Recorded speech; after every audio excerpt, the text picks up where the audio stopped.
So I'm a producer on Mornings with Brian with Moody Yeah. Radio Cleveland, and we've been talking a lot lately about the epidemic of teen girls. There's a bunch of studies coming out that teen girls are highly depressed, and in large part due to social media. But there's also studies that are showing if they're not on social media, they could also be depressed because in this day and age, that's like where a teen's community is. A teen's community is on Snapchat or on TikTok.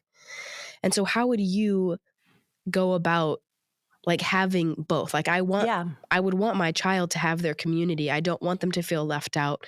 I want them to feel like they're connected. But also there is so much harm in Yeah. social media.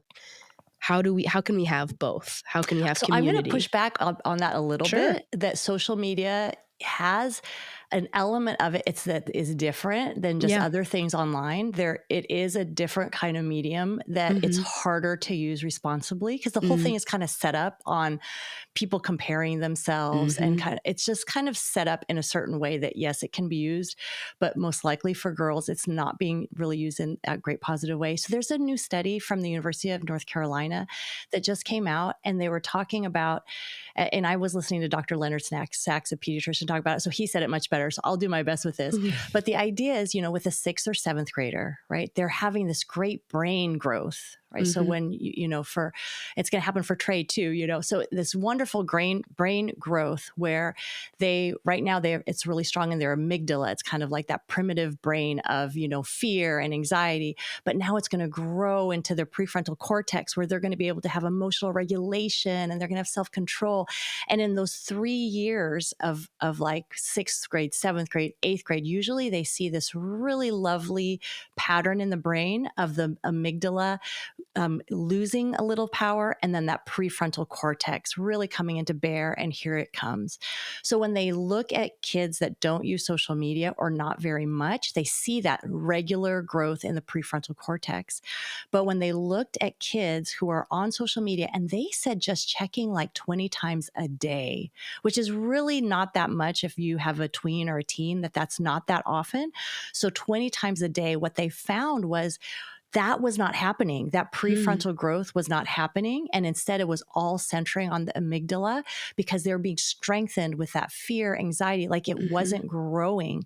And so to understand that, wait a minute, when I put these tools in my child's hand, maybe they're benign right now and maybe it's really sweet and cute, but it just prepares them then as a 5th, 6th, 7th, 8th grader to really see this is my world. I need to be in this world. This is where I belong. It just sets them up for that. And then you have to think like, what is that doing to the brain? So I really think for us parents, as grandparents, we've got to get kind of bullish on the brain and saying, I want my child to have a fully functioning brain. And if that means that they're going to get left out, they're going to get left out of something. Yeah. So they can either get left out of, okay, yeah, my child's not on Snapchat right now. But think about it. I always love to tell the parent, you do it from good intentions. Like I want my child to have friends. I don't want my child to be made fun of. I want my child to be there, like to be invited. But honestly, when you give your child Instagram, Snapchat, whatever it is you're going to give them in 6th grade, 7th grade, 8th grade, 9th grade, whenever you're going to do that, 10th grade, 11th grade, does that automatically, magically make them so happy and like so loved and they're so belong and they're so glad that they belong? I mean, it really, truly, if we're honest, it does the opposite, that all of a sudden now it opens up this whole world of like, oh my word, I thought I was good looking, but now I see like a gazillion people who are better looking than me. Yeah. So I better wake up at 5 o'clock in the morning and start crimping my hair like I heard a girl say, So it's like, is it really doing what we think it does? Is that trade of, okay, yeah, they're not left out because they have the same app as their friend? Is that trade of drama and pain and constantly measuring themselves? Is that pain worth it? Because really, if the social media is used as a way to schedule like, hey, let's meet on Friday, guys. Okay, great. And it's just used as a tool so you can spend face-to-face time together and you're just checking in like, hey, practice is at 5. Oh, look at this super funny picture from the birthday party. And you're just checking in and it's out. That's one thing. But a lot of adults and kids are using it 2.5 hours a day. Yeah. And that is not doing just the little check-in. No. That's instead of being face-to-face, device. Yes. You are now just looking at this hardware. And that's why kids are so sick. So my daughters, we go to public school in San Diego, and my junior in high school, my eighth grader, they don't have any social media. And I just asked my daughter this actually literally yesterday, because I asked her, because I kind of know the answer, but I want to know. And I was like, do you feel left out? And she's like, Mom, she hangs out with 3 girls at school, at lunch.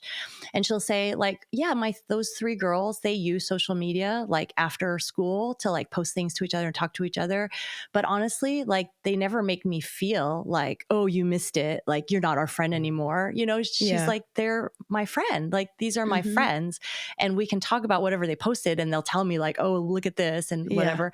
And she says she has the opposite response. She says Mm. she's never met anyone that's like, oh, you don't have social media, I can't be your friend. She Mm. says she honestly, public school, San Diego, like she Yeah. says, I don't meet people like that, Mom. They're just like, whatever. Like, and they'll either be your friend or they won't, Yeah. kind of thing. Mhm. It wasn't that was the make or break point. And then she'll say that a lot of times more so people will say like, good on you, that you Mhm. don't have it. Like she feels like a sense of respect almost. Yeah.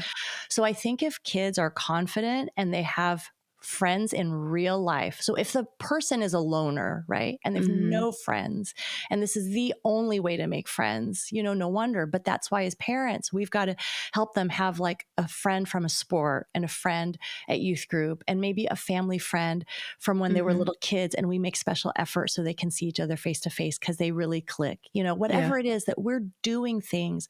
So our girls especially have friends in real life because this social media thing is not doing it for Mhm. them.